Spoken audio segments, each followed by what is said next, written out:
The lock operation history and user data can be downloaded and viewed using the lock management software supplied with the lock. Connect the lock to the computer using a USB cable. The data port is located under the battery cover. Plug in the cable to the lock and computer and then press any of the buttons next to the data port to wake up the lock. CO should be displayed to show the lock is now connected to the computer's USB port. With the lock connected to the computer, we can open the L100 software that came supplied with the lock on the CD. Click the connect button, that will establish a connection with the lock. We'll see connection to the unit successful. If we click the time sync button, this synchronises the computer time with the lock time, so all our records will be synchronised. And we can see on this lock, since it was last connected, there's been 6 operations of the door. The lock has 15 users, 13 of them are fingerprint. We can either select to download the latest records, which is those 6 there, or we can download all the records that are stored within the lock. So we'll click all records,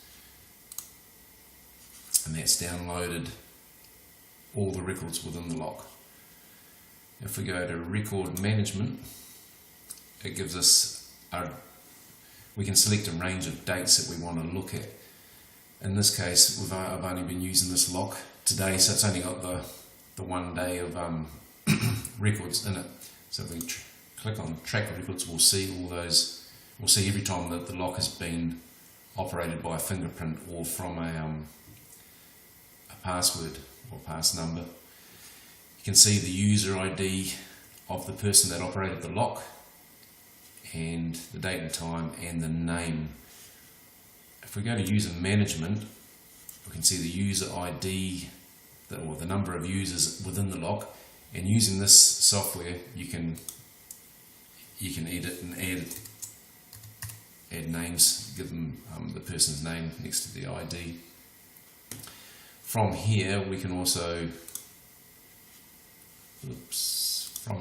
select a user and delete them from the unit.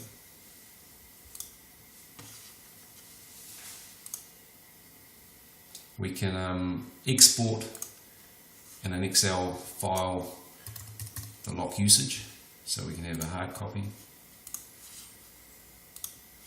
if we open that up, you can see the same data as we had on the screen before, except it's saved as an Excel file. So once we're finished downloading the records or amending or deleting users, we just disconnect the lock, and the lock has now been disconnected from the software and the computer can be unplugged.